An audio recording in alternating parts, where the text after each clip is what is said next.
Good morning all of you. RBS degree college Meja खास के online platform पे सभी छात्रों का हम हार्दिक स्वागत करते हैं। छात्रों, आज जो है बीएससी एजी फोर्थ सेमेस्टर के अंतर्गत जो आपका सब्जेक्ट है जो है पोल्ट्री प्रोडक्शन एंड मैनेजमेंट के अंतर्गत जो आपका टॉपिक है जो है वो है जर्नल मैनेजमेंट, मतलब सामान्य प्रबंधन जो है। इसका अर्थ ये हुआ कि आप जो है पोल्ट्री फार्म जो है स्थापित करते वक्त जो है आपको किस तरीके प्रबंधन करना है, आज जो है उसी टॉपिक को लेकर हम आए हुए हैं छात्रों। क्योंकि अगर आप किसी व्यवसाय को करते हैं जो है तो आप उसकी एक प्लानिंग बनाते हैं कि हमें किस तरीके से जो है उस प्लान को सर्वाइव करना है या फिर उसे आगे बढ़ाना है और अपने व्यवसाय को स्थापित करना है। वो आप जो है अच्छे तरीके से पहले उसे सूचीबद्ध रखते हैं, ठीक है। तो फिर उसके बाद जो है जर्नल मैनेजमेंट जो है ये है स्टेबलाइजेशमेंट ऑफ पोल्ट्री फार्म, ठीक है। फिर housing and equipment, incubation and hatching of eggs जो है, ठीक है। इसका जो अर्थ होता है छात्रों जो है वह है सामान्य प्रबंधन, पोल्ट्री फार्म की स्थापना, आवास और उपकरण, अंडों का उष्मायन और अंडे सेना जो है। मतलब ये जो है एक अगर पोल्ट्री प्रबंधन अगर आप करते हैं जो है तो वहाँ पे किस तरीके आप प्रबंधन करेंगे, आपको किस जो है चीज़ों या उपकरण का आवश्यकता पड़ेगा, आज हम लोग उसी के विषय में जो है अध्ययन करेंगे छात्रों जो है, ठीक है। आइए स्क्रीन पर चलते हैं। भारत में पोल्ट्री फार्म कैसे शुरू करें उसे हम बता रहे हैं आपको छात्रों जो है कि मुर्गी पालन भारत में सबसे तेजी से बढ़ते कृषि व्यवसायों में से एक है। मुर्गी पालन का अर्थ है पशुपालन, अंडे, मांस और पंख उत्पादन के लिए विभिन्न प्रकार के घरेलू पक्षियों से निपटना, मतलब एक तरीके से पालने की प्रक्रिया, ठीक है। उसके बाद मुर्गी पालन कृषि का ही एक भाग है। भारत में विभिन्न प्रकार के पक्षियों को पालने और प्रजनन का चलन बहुत ही लंबे समय से जो है चला आ रहा है। जो हमारे पूर्वज रहे हैं वह भी जो है क्या कहते हैं मुर्गियों को पालते थे, पक्षियों को जो है पालते थे जो है, और उन्हें क्रॉसिंग करके जो है और अच्छे नस्ल के जो है क्या कहते हैं मुर्गियों की नस्लों को एक विकसित करते थे जो है, ठीक है। फिर उसके बाद यह एक गैर वैज्ञानिक और असंगठित प्रणाली एक अधिक योजनाबद्ध व्यवस्थित, फिर वाणिज्यिक, फिर संरचित और वैज्ञानिक प्रणालियों में विकसित हुई। भारत सरकार ने भारत में पोल्ट्री फार्म व्यवसाय को बढ़ावा देने के लिए एक राष्ट्रीय पशुधन मिशन शुरू किया था।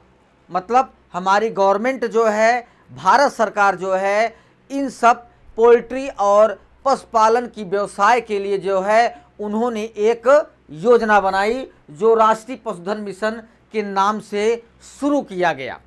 फिर उसके बाद यह पोल्ट्री फार्म व्यवसाय शुरू करने के लिए बीपीएल परिवारों को निवेश और वित्तीय सहायता भी जो है प्रदान जो है किया जाता था जो है, तभी वो लोग अपना व्यवसाय अच्छे तरीके से जो है, जब उन्हें क्या कहते हैं पैसे की अच्छे व्यवसाय में लगाने के लिए हमारी भारत सरकार उन्हें सहयोग देती थी जो है।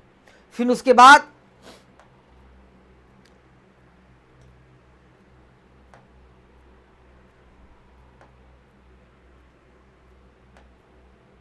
मुर्गी पालन के जो फायदे होते हैं उसे हम आपको बतला रहे हैं कि यह आय सृजन का एक उत्कृष्ट स्रोत है। मतलब कहने का अर्थ यह है कि कम लागत में जो है अच्छे आय प्रबंधन की जो है एक उत्कृष्ट माध्यम होता है। अन्य व्यावसायिक रूपों की तुलना में इसमें छोटे पूंजी निवेश की आवश्यकता होती है। इससे रोजगार के अवसर जो है बढ़ते हैं। व्यवसाय लाइसेंस आसानी से आप प्राप्त किया जा सकता है। इसमें निवेश पर त्वरित जो है रिटर्न भी मिलता है। त्वरित मतलब कहने का अर्थ ये है कि अगर आप उसे अपनी आय को अगर आप तुरंत उस व्यवसाय में लगाते हैं जो है, तो आपको 2 से 3 महीने में जो है उसमें आय आपकी रिटर्न होना स्टार्ट या शुरू हो जाता है। फिर उसके बाद अंडे और मांस की मांग हमेशा बनी रहती है, इस प्रकार यह आय का एक सतत स्रोत होता है। फिर भारत में पोल्ट्री फार्म शुरू करना जो है, भारत में पोल्ट्री फार्म व्यवसाय शुरू करने के लिए निम्नलिखित चीज़ों की आवश्यकता होती है। व्यापार की योजना, भारत में पोल्ट्री फार्म शुरू करने से पहले आपको एक बिजनेस का जो है प्लान बनाना पड़ेगा। फिर व्यवसाय योजना व्यवसाय का एक रोड मैप है जो लक्ष्य और उन्हें प्राप्त करने के विवरण की जो है आप एक रूपरेखा बनाएंगे। फिर उसके बाद मुर्गी पालन की व्यवसाय योजना में आमतौर पर निम्नलिखित शामिल होने चाहिए। पोल्ट्री फार्म शुरू करने के लिए उपयुक्त स्थान का पता लगाना चाहिए, जहां पे अच्छा जो है क्या कहते हैं हवा और धूप पर्याप्त जो है वहां पे मिले, आप वहां पे उस स्थान का चयन करिए। आवश्यक उपकरणों की जो सूची होती है, जितनी भी चीज़ें वहाँ पे ज़रूरत पड़ती हैं, जैसे आपको सीमेंट, सरिया, ईंट, कंक्रीट और सीट जो भी आपको व्यवस्थित होता है उसे सूचीबद्ध आप वहाँ पे प्रबंधन करिए उस स्थान पर। फार्म पर पक्षियों की विविधता पर निर्णय लेना, ब्रॉयलर प्रजनन, अंडा उत्पादन आदि जैसी प्रक्रियाओं का एक विवरण आपको रखना पड़ेगा। फिर उसके बाद सेक्टर और पक्षियों का चयन जो है, व्यवसायिक योजना बनाने के बाद आपको उस क्षेत्र को अंतिम रूप देना चाहिए जिसे आप पूरा करते हैं। जैसे ही मांस उत्पादन, चिकन प्रजनन, पोल्ट्री चारा उत्पादन, अंडा और मांस का प्रसंस्करण आदि जो है, आपको इन पक्षियों का चयन करके तभी आप इन जो है क्या कहते हैं उत्पादों को आप प्राप्त कर सकते हैं। जैसा कि मांस उत्पादन हो गया, चिकन प्रजनन हो गया, पोल्ट्री चारा हो गया, अंडा उत्पादन हो गया, इन सब चीज़ों को जो है जब आप अच्छे पक्षियों या अच्छी मुर्गियों का अगर आप चयन करेंगे तो आपको ये सारी चीज़ें जो है अच्छे तरीके से उत्पादन मिलेगा। फिर भारत में चिकन की 3 सामान्य श्रेणियां इस प्रकार से हैं। पहली श्रेणियां आती हैं ब्रॉयलर मुर्गियां, इनकी वृद्धि दर अधिक होती है और ये 8 सप्ताह में पूर्ण विकसित अवस्था में पहुंच जाती हैं। उसके बाद इनमें मांस की भी अधिक मात्रा होती है। फिर दूसरा आपका आता है परत मुर्गियां। ये मुर्गियां अंतर्गत एक अनोखी नस्ल हैं। वे 18 से 19 सप्ताह में अंडे देना शुरू कर देते हैं और 72 से 78 सप्ताह तक अंडे देना जारी रखती हैं। वे हर साल 250 से अधिक अंडे का उत्पादन कर सकती हैं, जो आपके परत मुर्गियों के नस्लों में मिलता है छात्रों जो है। उसके बाद मुर्गा और मुर्गियां जो है, ठीक है, जब वे छोटे होते हैं तो उन्हें हम काकरेल कहा जाता है और जब वो वयस्क होते हैं तो हम उन्हें मुर्गा कहते हैं या मुर्गियां कहते हैं। उन्हें बढ़ने में समय लगता है, लेकिन वे अपनी क्षेत्रीय प्रवृत्ति के कारण अंडे देने वाली मुर्गियों की रक्षा करते रहते हैं। फिर उसके बाद भारत में पोल्ट्री फार्म शुरू करने की जो एक प्रक्रिया होती है सूचीबद्ध जो है, उसे हम बतला रहे हैं कि पहला आपको व्यापार की योजना बनाना, फिर सेक्टर और पक्षियों का चयन करना, फिर उसके बाद स्थान को अंतिम रूप देना, फिर धन की व्यवस्था करना, आवश्यक लाइसेंस लेना और प्रबंधन करना। ये जो है आपको पोल्ट्री फार्म शुरू करने के पहले जो है इन्हें आप सूचीबद्ध तरीके से जो है रख कर प्लान करके तभी आप जो है पोल्ट्री फार्म को बनाने की प्रक्रिया शुरू कर सकते हैं छात्रों। फिर उसके बाद विपणन और जो है मतलब क्रय और विक्रय, कहाँ पे आप मांस और अंडे का जो है क्रय और विक्रय करेंगे उसकी भी व्यवस्था होनी चाहिए। फिर मुर्गी पालन की लागत, आप मुर्गी पालन की लागत में कितनी लागत लगा रहे हैं, आपको कितनी आय मिल रहा है, उसका पूरा विवरण आपको रखना पड़ेगा। फिर आपका घर जो मुर्गी फार्म आप बना रहे वो एक तरीके का घर होता है जिससे आपको वेंटिलेटर और धूप अच्छी व्यवस्थित के साथ उसे प्रबंधन करना होता है। आप इसे जो है सूचीबद्ध तरीके से प्लान करके तभी आप जो है पोल्ट्री फार्म को बनाने की प्रक्रिया आप शुरू कर सकते हैं छात्रों। फिर उसके बाद पोल्ट्री फार्म शुरू करने के लिए उपयुक्त स्थान का पता लगाना, आवश्यक उपकरणों की सूची जो है, फार्म पर पक्षियों की विविधता पर निर्णय लेना, फिर उसके बाद ब्रॉयलर प्रजनन, अंडा उत्पादन आदि जैसी प्रक्रियाओं का विवरण को रखना, व्यवसाय के लिए विभिन्न संस्थानों जैसे वित्तीय संसाधन, मानव संसाधन प्रबंधन आदि से आप संबंधित विवरण को, आंकड़े को इकट्ठा करना, विज्ञापन और विपणन रणनीतियों का योजना बनाना, आवश्यक लाइसेंस और अनुमानित प्राप्त करना। फिर उसके बाद आमतौर पर पोल्ट्री किसान घरेलू मुर्गी और मुर्गी जैसे पक्षियों का ब्रॉयलर के रूप में और हंस, बतख, मोर, बटेर, कबूतर, टर्की को लेयर के रूप में पालते हैं। भारत में चिकन की 3 सामान्य श्रेणियां इस प्रकार से हैं। जो पहला आपका है स्थान को अंतिम रूप देना। अगला महत्वपूर्ण कदम पोल्ट्री फार्म स्थापित करने के लिए उचित स्थान और भूमि को ढूंढना चाहिए आपको। फिर उसके बाद भूमि का आकार व्यवसाय के पैमाने और प्रकार के आधार पर भिन्न होना चाहिए। भूमि के आकार के आधार पर भारत में पोल्ट्री फार्म के ये कई प्रकार होते हैं। जैसे आप पोल्ट्री फार्म जो है किस तरीके का आप बनाना चाहेंगे और उसमें किस तरीके की लागत आपको लगेगी, ठीक है। फिर उसके बाद बैटरी केज पोल्ट्री फार्म जो है ये भी एक तरीके का जो है फार्म बनाया जाता है पोल्ट्री फार्म में, जिसमें जो है आपको कई प्रकार की जो है चीज़ों को जो है प्रबंधन करना पड़ता है। जैसे इस प्रकार के आपको पक्षियों के लिए 4000 वर्ग फुट और अन्य वर्ग ढांचागत जरूरतों के लिए अतिरिक्त 2000 वर्ग फुट की आवश्यकता होती है। मतलब वहाँ पे आपको इतनी जो है एक तरीके से ज़मीन और भूमि जो है छात्रों चाहिए। फिर बैटरी केज प्रणाली में पक्षी स्वतंत्र रूप से दौड़ना या घूमने में सक्षम होंगे जो है। अगर वहाँ पे पोल्ट्री फार्म में छात्रों जो है अगर जगह ज़्यादा होगी, एरिया ज़्यादा होंगे जो है, तो पक्षियों के टहलने और घूमने के लिए काफ़ी स्थान जो है उपलब्ध रहेगा, ठीक है। एक इस तरीके का जो है पोल्ट्री फार्म बनाया जाता है।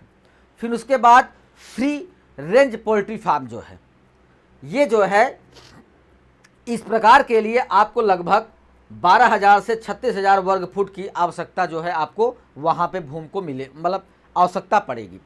फिर इस प्रणाली में पक्षियों को फ्री रेंज के लिए खेतों में छोड़ दिया जाता है। मतलब अगर 12,000 से 36,000 अगर एरिया है, आपका क्षेत्र है जो है, तो वहाँ पे पक्षियाँ स्वतंत्र रूप से अपना दौड़कर जो है अपना जीवन चक्र को जो है पूरा करते हैं और अंडे देना, मांस उत्पादन करने की प्रक्रिया को वो आगे बढ़ाते हैं, और जिससे जो पोल्ट्री फार्म की स्थापना करता है तभी उनको जो है आय की जो है एक जो है स्रोत बनता है। फिर उसके बाद सेमी रेंज पोल्ट्री फार्म जो है, ठीक है। इस प्रकार में मुर्गियों को मुर्गी घरों में रखा जाता है और उन्हें घूमने के लिए पैडाक या छोटा पेन प्रदान किया जाता है।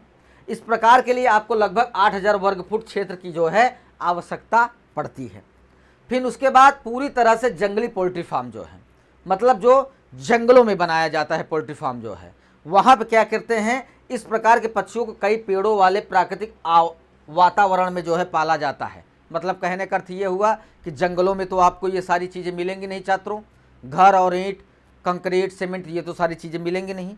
तो ये करते क्या है कि वातावरण में जो है वृक्षों के नीचे प्राकृतिक जो है आवरण बनाकर जो है वो मुर्गियों का पालन करते हैं, ठीक है। फिर उसके बाद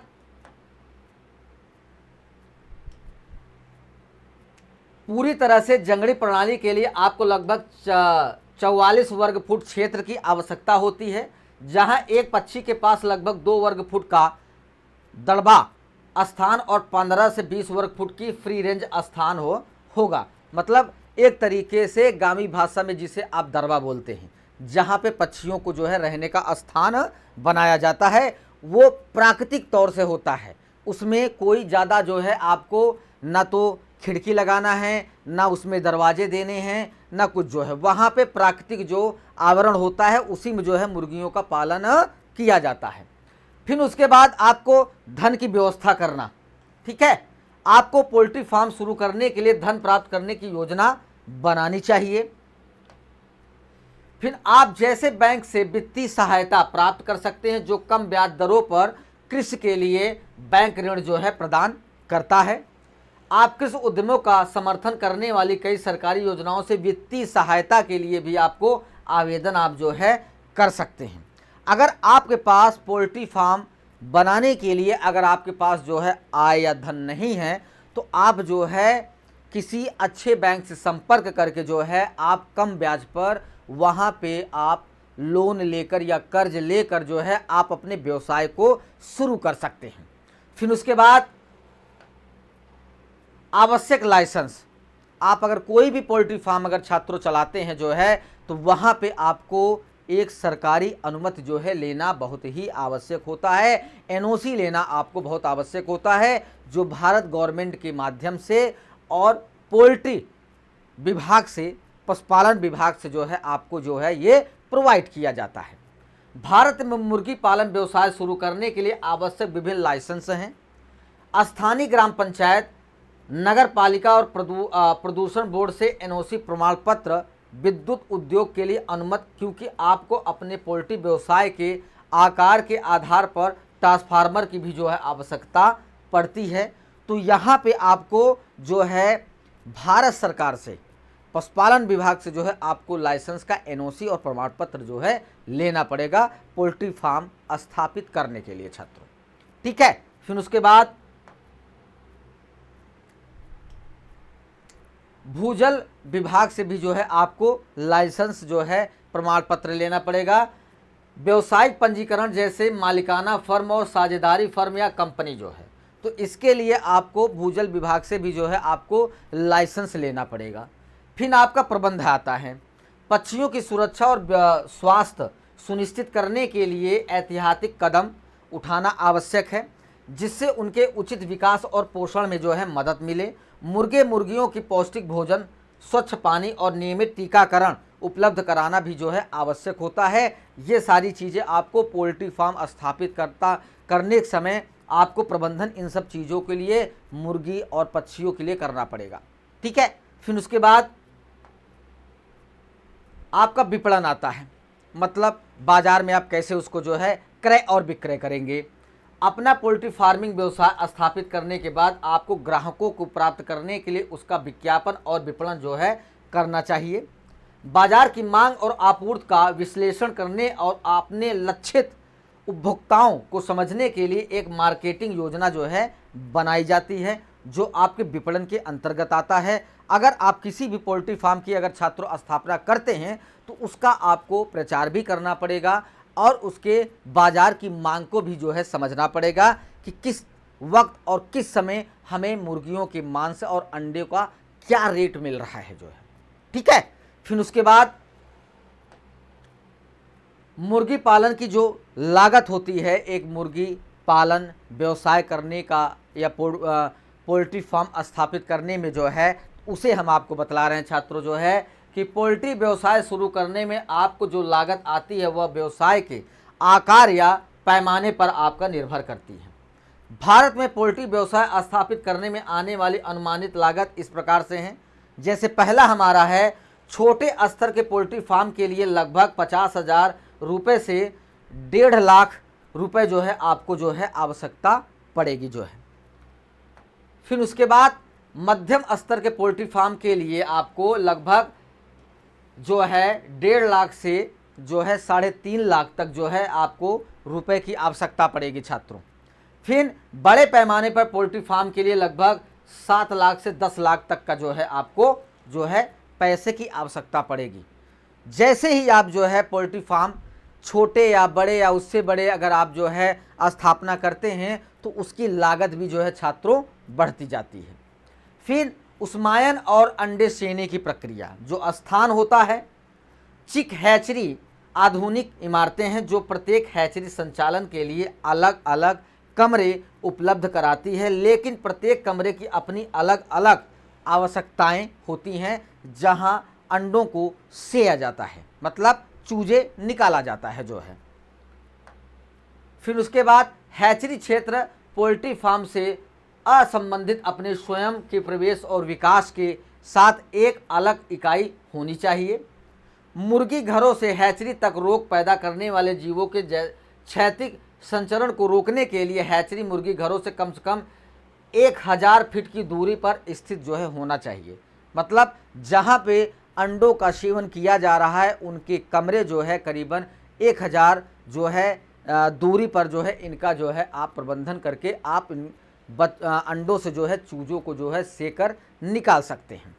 फिर उसके बाद हैचरी का आकार जो है, मतलब जो हैचरी का जहाँ पे उस कमरे का एक तरीके से अंडे का सेने का प्रक्रिया हो रहा है, वहाँ पे उसका आकार कैसे, उसे हम बतला रहे हैं छात्रों कि हैचरी का आकार सेटर्स एंड हैचर्स की अंडा क्षमता, प्रत्येक सप्ताह सेट किए जा सकने वाले अंडों की संख्या और प्रत्येक सप्ताह अंडों से निकलने वाले चूजों की संख्या पर आधारित होता है। हैचरी का निर्माण इस प्रकार किया जाना चाहिए कि एक छोर पर अंडे सेने वाले अंडे लिए जा सके और दूसरी छोर पर चूजे जो है निकाले जा सके। मतलब जो हैचरी का आकार होता है उसे दो पार्टों में डिवाइड किया जाता है। मतलब एक जगह जो है अंडों को सेने के बाद जो है उन्हें दूसरी जगह चूजों को निकाला जाता है। फिर उसके बाद अंडे और चूजों को हैचरी के माध्यम से एक कमरे से दूसरे कमरे में प्रभावित किया जाना चाहिए, जो कि अंडे सेने की प्रक्रिया के लिए आवश्यक है। इस तरह के प्रवाह से कमरों का बेहतर अलगाव होता है और पूरे भवन में मानव यातायात कम होता है। फिर हैचरी का निर्माण, हैचरी भवनों की जटिल रूप से डिजाइन किया जाना चाहिए, ठीक से निर्मित किया जाना चाहिए और पर्याप्त रूप से हवादार भी होना चाहिए। मतलब धूप और प्रकाश और हवा आता जाता रहे। इस तरीके का हैचरी का जो कमरा या निर्माण होता है उसे इस तरीके का जो है घर बनाया जाता है। फिर उसके बाद हैचरी की चौड़ाई, सेटर और हैचर रूम की चौड़ाई उपयोग किए गए इनक्यूबेटर के प्रकार से निर्धारित की जानी चाहिए।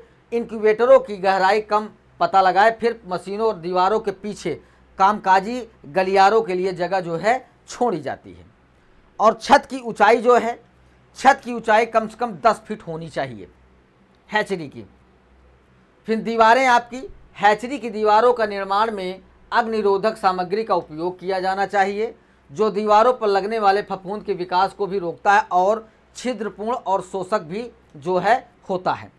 फिर छत की सामग्री आपकी, अधिकांश हैचरी कमरों में उच्च आर्द्रता होती है और ठंड के मौसम के दौरान छत पर नमी का संघनन आम है, इसीलिए छत की सामग्री जलरोधक होनी चाहिए। मतलब जो हैचरी का छत होता है उसमें जल रोकने का, पानी रोकने की जो है आपको व्यवस्था जो है करना पड़ेगा, क्योंकि अगर वहाँ पे ज़्यादा उच्च स्तर की जो है टेम्परेचर अगर बनाता है, अगर वहाँ पे संघनन नहीं बनाता है तो अंडे सेने की प्रक्रिया में चूजों की जो है उत्पादन क्षमता कम हो जाएगी। फिर उसके बाद दरवाजे जो है, हैचरी के दरवाजे ट्राली, चिक, बॉक्स आदि की आसान आवाजाही के लिए काफ़ी चौड़े हों। दरवाजे के खुलने की जगह 8 फीट ऊंची और कम से कम 4 फीट चौड़ी होनी चाहिए और दरवाजे डबल और स्विंग वाले होने चाहिए। फिर इसका फर्श जो है छात्रों, हैचरी का सभी फर्श कंक्रीट के होने चाहिए। टूटने से बचने के लिए अधिकतम स्टील से बने होने चाहिए। कंक्रीट को चमकीला फिनिश दिया जाना चाहिए। फर्श का ढलान काफ़ी भी 10 फीट और 0.5 इंच से भी अधिक नहीं होना चाहिए जो है। मतलब कहने का अर्थ ये है कि जो हमारा हैचरी का जो फर्श होता है छात्रों जो है वो एक तरीके से पक्का होना चाहिए और वह टूटा फूटा नहीं होना चाहिए, तो जिसके द्वारा हम अंडों को अच्छे तरीके से सेने की प्रक्रिया कर सकते हैं और चूजों का उत्पादन बढ़ा सकते हैं छात्रों जो है।